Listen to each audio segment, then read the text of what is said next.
वसुदेव सुतं देवं कंसचारूढमर्दनं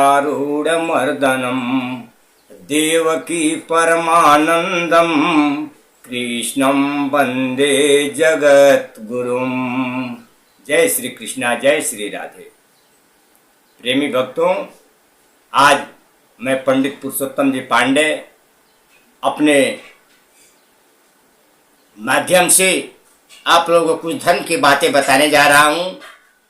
अपने सत्संग प्रवचन में आप लोगों को कुछ अनमोल बातें बताने जा रहा हूँ, जो कि भगवान कृष्ण के द्वारा गीता में भी कही गई है। आज वही बातें मैं आप लोगों के सामने रखने जा रहा हूँ। भगवान कृष्ण मनुष्य से कहते हैं कि ऐ मानव, तू करता वही है जो तू चाहता है, लेकिन होता वही है जो मैं चाहता हूं। इसलिए तू वही कर जो मैं चाहता हूं, फिर वही होगा जो तू चाहता है। ये भगवान की वाणी है। मानव के लिए ये संदेश है कि मानव, तुम तो करता वही है जो तुम चाहता है, लेकिन वो होता नहीं है, होता वो है जो मैं चाहता हूं। इसलिए ऐ मानव, तुम वही करो जो मैं चाहता हूं। ऐसा करने पर वही होगा जो तुम चाहोगे। ये भगवान की वाणी है। बंधुओं, हम लोग मानव हैं। 84 लाख योनियों में सबसे उत्तम योनि मानव योनि दिया गया है, इसलिए कि मानव को ही ज्ञान होता है और कोई अंतर नहीं है। 84 लाख में 80 लाख जो योनि है, वो 80 लाख योनि भोग योनि है। अपने किए गए कर्मों का भोग पाने के लिए 80 लाख योनि बनाया गया है और 4 लाख योनि मानव योनि है। इसी 4 लाख योनि को भगवान ऐसा ज्ञान दिए हैं कि वो मानव सोच सकता है, उसको सोचने समझने की शक्ति दिए हैं। मानव जानता है कि क्या धर्म है, क्या अधर्म है, क्या बुरा है, क्या भला है, क्या करना चाहिए, क्या नहीं करना चाहिए, क्या पुण्य है, क्या पाप है। ये सब सोचने की शक्ति सिर्फ मानव में है और किसी जीव में और किसी पशु पक्षी में नहीं है।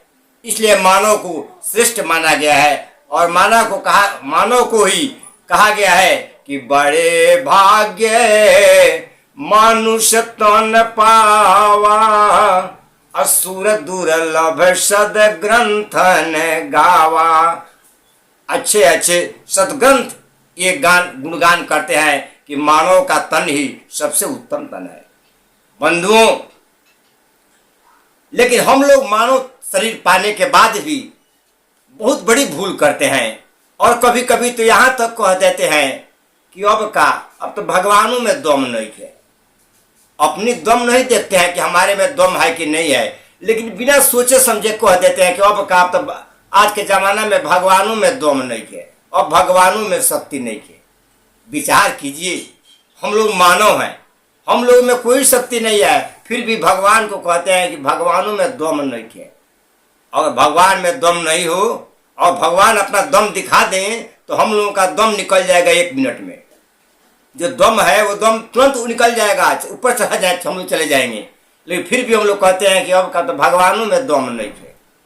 विचार करने की बात है कि हम लोग में कितनी बड़ी मूर्खता है कि किस मुंह से हम लोग कहते हैं कि भगवानों में दम नहीं है।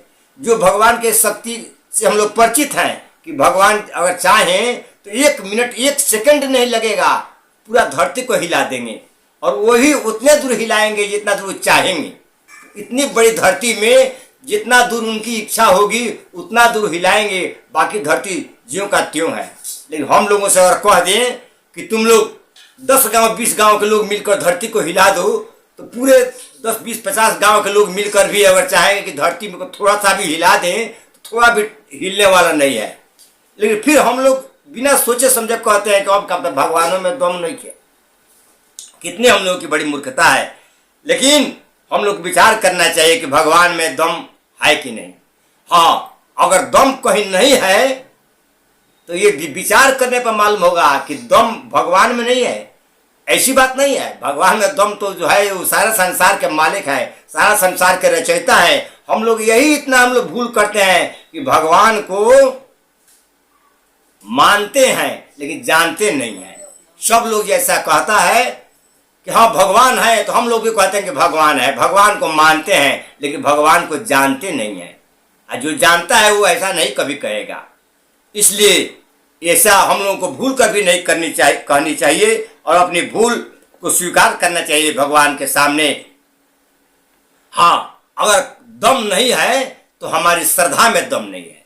अगर देखा जाए कि जो हम लोग कहते हैं कि भगवानों में दम नहीं खे, तो भगवानों में दम नहीं खे ऐसी बात नहीं खे।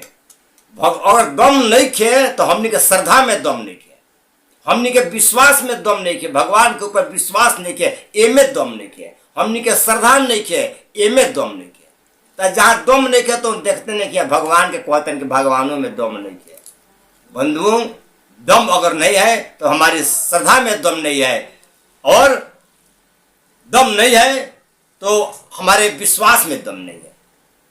बंधुओं, एक बात और आप लोगों के सामने बताने जा रहा हूं कि हम लोग भगवान की कृपा के पात्र बनने की कोशिश करें। भगवान की कृपा तो हर समय हमेशा समान रूप से बरसती है।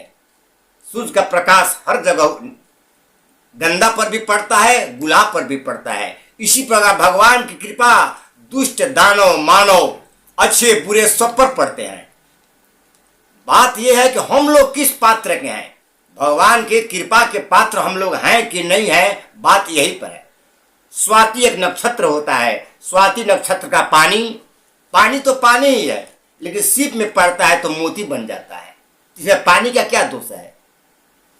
वही पानी अगर पपीहा के मुंह में पड़ता है तो बच्चा बन जाता है, हाथी के मस्तक में पड़ता है तो गजमुक्ता बनता है, केला में पड़कर कपूर बन जाता है, बांस में बंसलोचन बन जाता है।